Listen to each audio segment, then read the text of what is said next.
사랑합니다. 영상으로 녹음된 찬양이지만 참 잘 준비된 베델 찬양대와 연합 찬양대 또 오케스트라 찬양을 받으신 주님, 이제 말씀으로 우리들을 채워주실 것을 소망 가운데 확신합니다. 오늘 성금요일 찬양과 성찬 예배에 나오신 하나님의 자녀들을 축복하며 오늘 예배 모든 시간을 통해서 천복을 누리는 특별한 시간이 될 것입니다. 오늘 본문은 예수님 당시 죄인들을 처형한 후 시체의 처리법에 관한 언급이 있습니다. 어떤 방법이냐면 다리를 꺾은 후 시체를 정리하는 것이었습니다. 31절을 봐주시면, 이날은 준비일이라 유대인들은 그 안식일이 큰 날이므로 그 안식일에 시체들을 십자가에 두지 아니하려 하여 빌라도에게 그들의 다리를 꺾어 시체를 치워 달라 하니, 유대인들은 빌라도에게 가서 십자가에 처형한 그 시체들을 서둘러 치워달라고 요청합니다. 이유는 그날 저녁이 되면 이제 안식일이 시작되면서 동시에 유월절기가 시작되는, 그러니까 안식일과 유월절이 겹쳐진 큰 안식일이었기 때문입니다. 그러니까 해가 지기 전에 모든 십자가의 처형들은 다 마무리돼야 되는 것이죠. 원래 유대인 법에 의하면 평일에도 시체는 당일에 장례를 치러야 했습니다. 우리 귀에 비교적 익숙한 나무에 달린 자는 하나님께 저주받았음이라, 이 말씀 들어본 기억이 있으시죠? 신명기 21장 23절의 말씀입니다. 그런데 이 말씀의 앞부분을 보면 잘 한번 들어보시기 바랍니다. 그 시체를 나무 위에 밤새도록 두지 말고 그날에 장사하여 내 하나님 여호와께서 내게 기업으로 주신 그 땅을 더럽히지 말라라고 기록합니다. 그래서 나무에 달린 자들이 저주받은 자이기 때문에 그냥 달아두면 안 되고 그날로 장사해야 된다. 이것은 유대인의 법이었습니다. 로마인들은 그렇게 생각하지 않았습니다. 로마인은 십자가에 처형한 죄인들의 경우에는 그냥 놔둬서 십자가에서 썩어 문드러지도록 놔두는 것이 로마의 법이었습니다. 유대인들은 로마의 관원인 빌라도를 설득해서 유대인의 법에 따라 십자가에 달린 이 세 죄수들을 당일 처형해주고, 그러기 위해서 다리를 꺾을 것을 요청합니다. 다리를 꺾을 경우 빨리 죽는다고 합니다. 그래서 죽은 사실을 확인하는 길이며 죽음을 재촉하는 방법이 다리를 꺾는 것이다, 이렇게 설명을 합니다. 당시의 기록에 의하면 어떤 죄수들은 십자가에 달았는데 며칠 동안 죽지 않았다, 이런 기록도 있기 때문에 빨리 이 십자가 처형을 완료하려면 다리를 꺾어야 했던 것이죠. 그런데 바리새인들은 또 재미있는 이런 전통을 하나 갖고 있었습니다. 바리새인들은 부활을 믿었습니까? 안 믿었습니까? 믿었습니다.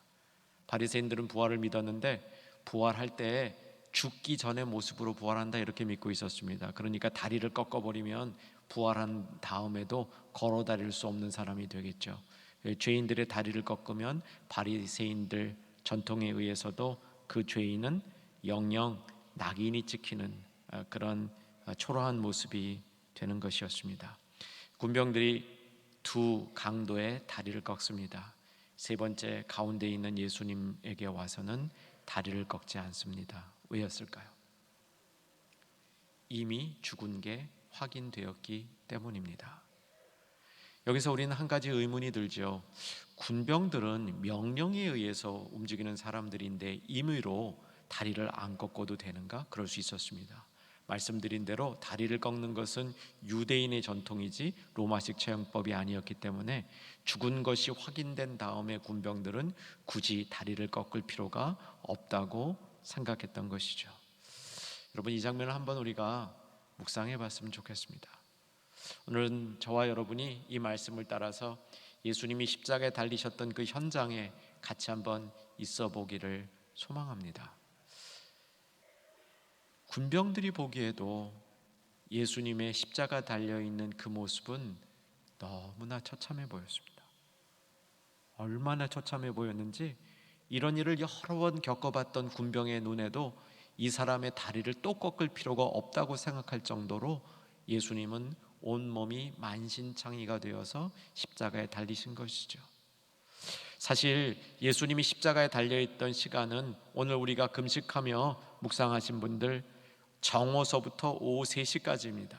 그 시간 동안 십자가에 달려 있었던 것이죠. 보통 십자가에 달린 죄수치고는 일찍 운명하신 겁니다. 그 이유는 그 이전에 너무 많은 고통을 겪었기 때문에 십자가에 달릴 때 그 시간부터 이미 예수님은 체력이 거의 기진한 상태셨다, 이렇게 볼 수 있겠죠. 여러분, 잠시 군병의 마음 속에서, 군병의 시각 속에서 십자가에 달리신 예수님을 바라볼 수 있는 은혜가 우리에게 있기를 소망합니다. 얼마나 우리의 죄의 무게가 컸으면, 여러분, 여러분이 평생 짓는 죄의 무게가 몇 톤 정도 될 거라고 생각하십니까?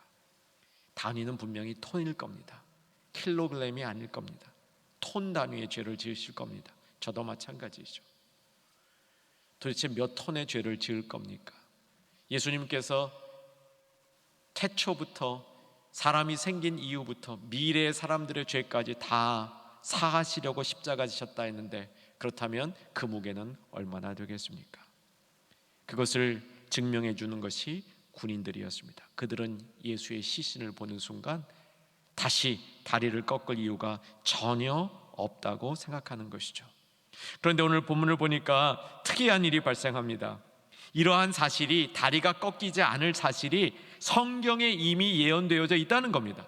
이것을 통해서 예수님의 죽음이 그저 로마의 군인들에 의해서, 아니 빌라도의 권력에 의해서, 아니 그를 사주한 유대인 지도자들의 모의에 의해서 예수님이 돌아가신 것이 아니라, 그런 양상을 띄었지만 사실은 하나님의 계획 안에 예수님의 죽으심이 담겨 있다는 것을 보여주는 것이죠.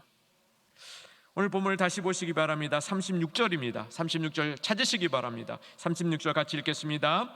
이 일이 일어난 것은 그 뼈가 하나도 꺾이지 아니하리라 한 성경을 응하게 하려 함이라. 이 말씀은 시편에 기록이 되어 있습니다. 시편 34편이죠. 시편 34편 19절과 20절입니다. 자막으로 보겠습니다. 같이 한번 읽습니다. 의인은 고난이 많으나 여호와께서 그의 모든 고난에서 건지시는도다. 아멘. 다음 절, 그의 모든 뼈를 보호하시며 그 중에서 하나도 꺾이지 아니하도다. 예수가 시편에 예언되어 있는 의인이라는 사실을 보여주는 이 성경이 응한 것이죠. 여러분, 놀랍지 않습니까? 예수님이 의인이라는 사실을 성경은 이렇게 보여주고 있는 겁니다.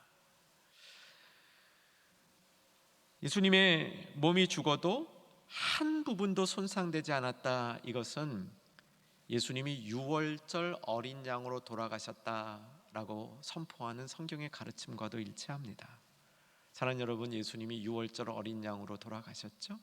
그래서 유월절 날 예수님은 십자가의 처형을 당하시게 된 겁니다. 유월절 어린 양에는 특징이 있습니다. 유월절 어린 양은 상한 것이 없는 순전한 제물만 유월절 어린 양으로 드려질 수 있고, 그 제물만 먹을 수 있습니다.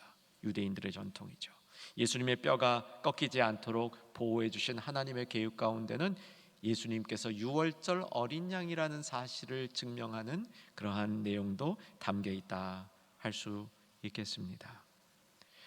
하나님 아버지께서는 아들 예수를 십자가에 내어 주셨지만 그의 존엄성을 이토록 말씀의 성취를 통해서 알려주시고 보여주셨다는 사실이죠.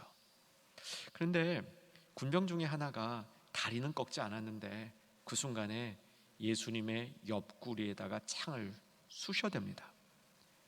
찔렀다라는 표현은 쑤셔댔다라는 표현으로 우리가 이해해 볼 수 있겠습니다. 이것이 로마식으로 시신의 죽음을 확인하는 방법이었습니다. 유대인들은 다리를 꺾는 것이었고 로마 사람들은 옆구리를 창으로 찔러서 확인하는 것이었습니다. 이렇게 옆구리를 창으로 찔렀을 때 특별한 일이 있었습니다. 이것을 오늘 성경이 매우 강조하고 있습니다. 34절입니다. 34절 다 같이 찾으시기 바랍니다. 34절 같이 읽겠습니다. 그중 한 군인이 창으로 옆구리를 찌르니 곧 피와 물이 나오더라. 여러분, 이 말씀 평생 잊지 않으시기를 주 안에서 소망합니다. 여러분, 이런 말씀들은 우리의 심령에 새겨져야 되는 말씀입니다.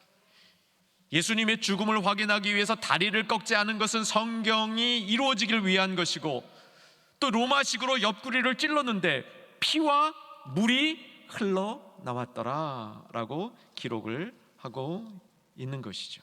이것도 구약에 있는 성경의 예언이라고 얘기합니다. 연이어서 36절을 보시면 이것이 구약의 예언이라고 얘기하죠. 36절도 같이 읽습니다. 이 일이 일어난 것은 그 뼈가 하나도 꺾이지 아니하리라 한 성경을 응하게 하려 함이라. 다음 절 또 다른 성경에 그들이 그 찌른 자를 보리라 하였느니라. 이건 스가랴서입니다. 여러분, 스가랴서의 예언은 참 멋있습니다. 제가 스가랴서를 소개해드리겠는데 12장 10절입니다. 자막으로 볼 테인데 좀 눈여겨봐 주시기 바랍니다. 스가랴 선지자는 마지막 때에 메시아가 와서 구원을 이룰 일을 보여주고 있는데, 스가랴서 12장 10절 준비 안 됐으면 제가 읽겠습니다.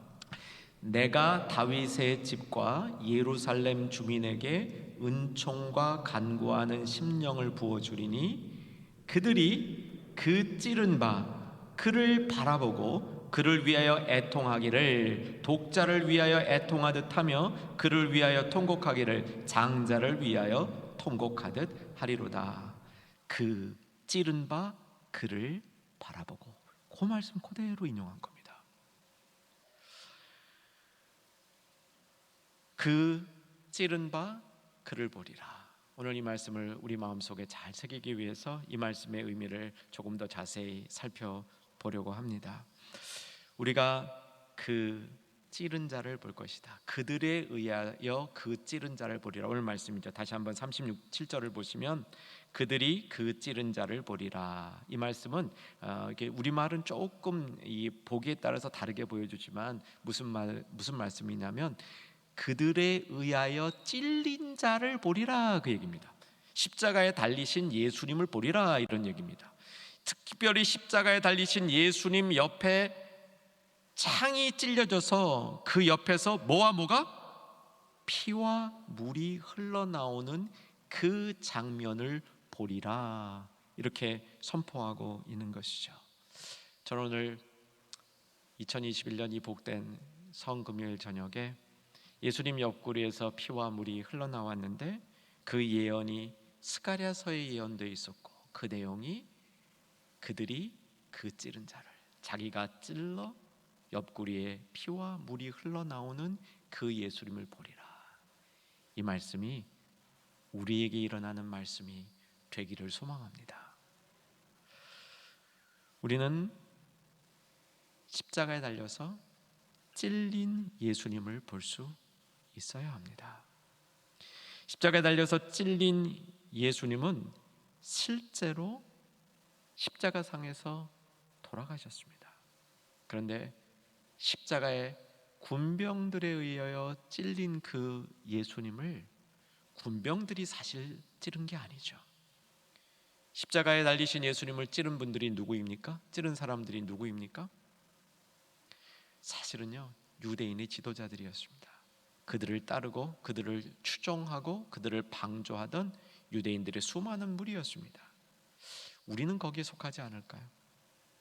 우리도 당연히 예수님을 찌른 그 무리들 가운데 속하는 것이죠. 여러분, 이게 은혜입니다. 십자가에 달리셔서 옆구리 찔린 그 예수님을 찌른 자, 나의 죄 때문에 예수님이 십자가에 달리셨다. 이것을 성경이 이론이 아니라 나의 영성으로 깨닫고 나의 심령으로 깨닫는 자가 하나님의 자녀들이요 구원받은 백성들입니다. 그들이 바로 저와 여러분이 되기를 소망합니다. 두 번째, 그 찔린 자는, 오늘 본문의 말씀 37절 성경에 그들이 그 찌른 자를 보리라 기록이 되어 있는데, 그 찔린 자는, 그들에 의해서 찔림을 받은 그 찌른 자는 다시 이 땅에 돌아오실 메시아라는 겁니다. 스가랴서 12장 10절의 말씀을 다시 한번 보면서 이 말씀을 조금 더 우리 자세히 살펴봤으면 좋겠습니다. 다시 한번 스가랴서 12장 10절을 올려주시기 바랍니다. 내가 다윗의 집과 예루살렘 주민에게 은총과 간구하는 심령을 부어주리니 그들이 그 찌른 바 그를 보리라. 다음, 그를 위하여 애통하는데 독자가 죽은 상태에서 애통하는 것 같은 애통이 있으리라 라고 얘기하는 거죠. 이때 다시 앞으로 돌아오면 다윗의 집과 예루살렘 주민에게 은총과 간구하는 심령을 부어주실 때만 이 일이 가능하다는 겁니다. 그런데 계시록 1장 7절에 보면 똑같이 스가랴서 이 12장 1절의 말씀을 인용하고 있습니다. 계시록 1장 7절 말씀도 한번 자막으로 보겠습니다. 계시록 1장 7절 같이 읽습니다. 볼지어다 그가 구름을 타고 오시리라. 각 사람의 눈이 그를 보겠고 그를 찌른 자도 볼 것이요. 구름 타고 오는 예수님이 언제죠? 재림하시는 예수님입니다. 여러분, 사도 요한이 어떤 일을 지금 경험하고 있는 거냐면 예수님이 십자가에 달리셔서 운명하신 후에 옆구리를 찔릴 때 그 모습을 보면서 내가 찔렀구나, 자기 자신이 예수님을 찌른 범인이라는 것을 인정했는데, 그렇게 찔린 자에 대한 스가랴서 12장 10절의 예언을 보니까 그 찔린 자가 다시 이 땅에 돌아오셔서 이 땅을 회복시키고 이 땅을 심판하실 재림하는 재림주라는 사실을 깨달은 것이죠. 여러분, 오늘 십자가에 달리신 그 예수님, 내가 그 예수님을 정말 나의 영혼으로 고백하고 받아들일 그 예수님은 우리를 위해서 찔리신 분인데, 그 찔리신 그분께서 다시 이 땅에 찾아오셔서 이 땅을 심판하실 뿐만 아니라 이 땅을 회복시키시는 구원자가 되실 것이라는 이 놀라운 사도 요한의 깨달음을 우리도 깨달을 수 있기를 소망합니다. 스가랴서 12장 10절의 말씀은 예수님이 재림하시는 것을 의미하지만 사실은 우리에게 주어지는 의미는 우리의 회심입니다. 우리의 마음이 돌이키는 거죠. 그 찌른 자를 볼 때 사실 우리의 마음은 애통하고 우리의 죄성 앞에 참 수많은 사람의 죄를 위하여 지신 우리 주님 앞에 감사와 미안한 마음을 가지는 것뿐 아니라 사실은 그 찔린 자 예수님을 바라볼 때 우리에게 놀라운 치유와 회복과 회심의 역사가 있다는 것입니다. 여러분, 돌이킬 수 있는 우리가 될 수 있기를 주 안에서 소망합니다. 우리의 삶이 십자가에 달리셔서 찔리신 그 예수님으로 인해서 회복되어지는 역사가 일어날 수 있기를 주 안에서 소망합니다. 세 번째, 우리를 찌른 자를 볼 때 다시 한번 우리는 그의 옆구리에서 흘러나오던 피와 물의 의미를 생각해 볼 수 있어야 됩니다. 저는 오늘 이 말씀을 듣는 모든 성도님들이 평생 이 장면이 머릿속에서 지워지지 아니하며 마음판에 새겨지기를 소망하며 선포했습니다. 우리는 그토록 사모하는 보혈, 예수님의 피, 오늘 특별히 성금요일을 우리가 지키면서 성찬을 대하면서 우리가 마음속에 담아야 되는 우리가 사랑하는 보혈, 여러분 확인하기를 소망합니다. 모든 중연의 가족들 보혈을 사랑하시죠? 예수님이 십자가에 달쳐서 순환당하는 그 장면, 내복음서에 기록되어 있는 그 기록들을 샅샅이 읽어보면 예수님이 십자가에서 피를 흘리셨다, 그 얘기는 딱 요 구절에만 나옵니다. 사실은 예수님이 보혈을 진짜 흘리신 그 피는 예수님이 십자가에 달리셔서 아직 살아있을 때 흘린 것이 아닙니다. 예수님이 십자가에서 돌아가신 다음 군병에 의해서 옆구리가 찔려졌을 때 피와 물이 흘러나왔다 그랬는데, 이게 유일하게 복음서에 기록되어 있는 예수님 몸에서 나온 피, 보혈을 의미하는 자리라는 사실이죠. 어떻게 보면 예수님의 죽으심으로 그 죽으신 피가 우리를 살릴 수 있는 생명은 예수님이 죽으셨기 때문인 것이죠. 예수님이 십자가에서 찔리셨기 때문입니다. 사실 예수님이 찔리신 것은 하나님이 찔리신 것이죠. 신이, 세상을 창조하신 하나님이 인간에 의해서 손상을 당하신 겁니다. 근데 그 손상된 피가 보혈이 되어서 믿는 자들을 생명으로 이끄는 놀라운 하나님의 은혜를 주셨다는 사실이죠. 여러분, 오늘 이 말씀이 우리에게 좀 더 생생한 말씀으로 다가올 수 있기를 주 안에서 간절히 소망합니다. 우리 요한복음을 쭉 말씀으로 나눠왔습니다. 요한복음에서 표적이 얼마나 중요한지 우리 특별 새벽기도 시간부터 나눠왔습니다. 제가 참 좋아하는 신학교 때 배운 선생님이 있으십니다. 이 선생님의 성은 벤스트라이고 이제 보통 이름은 앤드루예요. 앤드루입니다.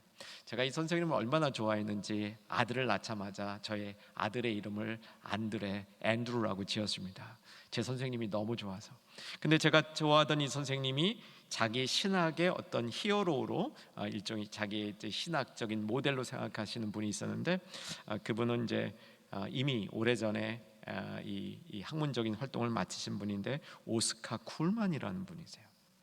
신학적으로 참 중요한 역할을 많이 하신 분인데, 이 오스카 쿨만이 해석한 부분을 보게 되면 예수님이 군병에 의해서 옆구리를 찔려서 피와 물을 쏟은 바로 이 장면이 요한복음에 나오는 가장 중요한 표적이라는 겁니다.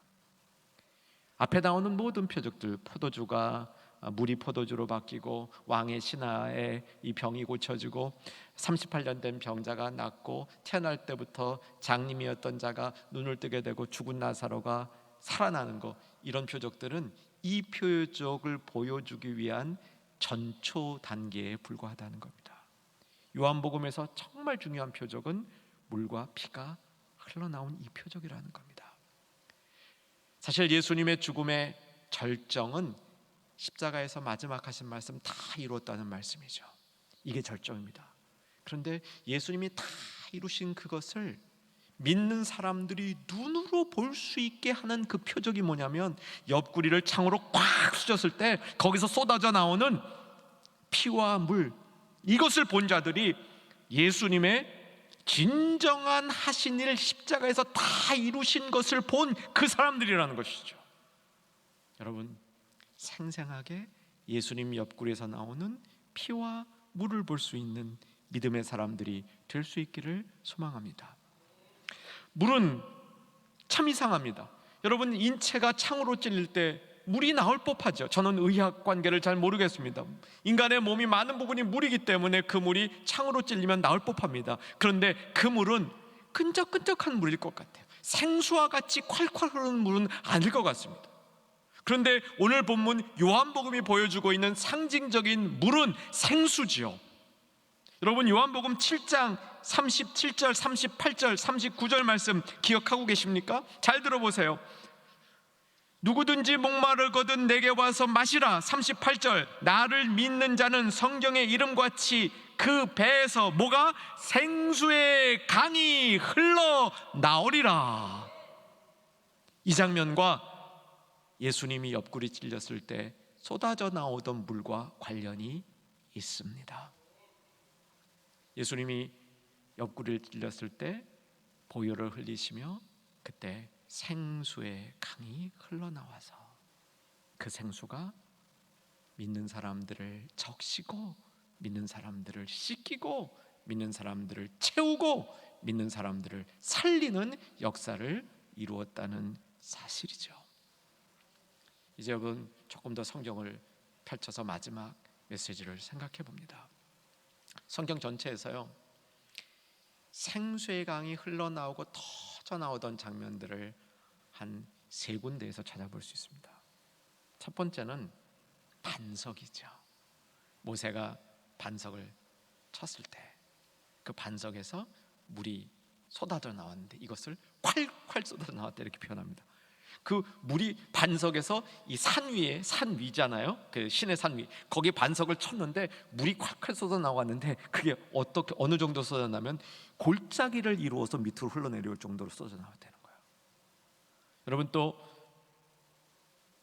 물이 생명수가 막 흘러나오던 자리 에스겔서에 보면 어디서 흘러나옵니까? 성전에서 흘러나오죠. 자, 첫 번째는 반석에서, 두 번째는 성전에서, 세 번째 어디서 생수가 흘러나옵니까? 계시록에 보니까 어린 양의 보좌에서. 계시록 마지막 장 22장 1절 2절 자막으로 보겠습니다. 계시록 같이 읽습니다. 또 그가 수정같이 맑은 생수의 강을 내게 보이니 하나님과 및 어린 양의 보좌로부터 나와서, 다음, 길 가운데로 흐르더라. 강 좌우에 생명나무가 있어 12가지 열매를 맺되 달마다 그 열매를 맺고 그 나무 잎사귀들은 만국을 치료하기 위해서 있더라. 열매를 맺기 위해서, 치료하기 위해서 있었던 것이죠. 그런데 어디서 흘러나왔습니까? 어린 양의 보좌에서. 자, 보세요. 반석에서, 성전에서, 어린 양의 보좌에서. 무엇을 가리킵니까? 예수님 자신을 가리키는 겁니다. 예수님으로부터 생수가 터져서 흘러나와서 사람들의 생명을 살리는 역사를 이루는 장면입니다. 사랑하는 여러분, 예수님은 군병들에 의해서 찔렸습니다. 그런데 이미 구약의 그 장면이 예언되어 있습니다. 그들이 그 찌른 자를 보리라. 우리도 그들 가운데 있습니다. 우리가 예수님이 찔린 것을 보아야 됩니다. 정말 그것을 생생하게 보아야 됩니다. 그것이 우리를 바로잡고 그것이 우리를 치유하며 회복시킵니다. 그때 예수님의 옆에서 나온 피와 물이 우리를 예수님과 연합되게 만듭니다. 그것이 우리로 흘러들어와서 우리로 다시 세상을 향하여 흘러날아가야 될 하나님의 놀라운 구원의 계획인 줄로 믿으시기 바랍니다. 이제 우리는 성찬을 거행할 겁니다. 이 성찬을 통해서 다시 한번 예수님의 몸과 피, 우리들의 표적이 되어서 반석과 같은 믿음에 서시는 모든 충현의 가족 되기를 주의 이름으로 축원합니다. 다 같이 찬송가 228장 1절과 4절 찬양하심으로 성찬 예식 거행하겠습니다.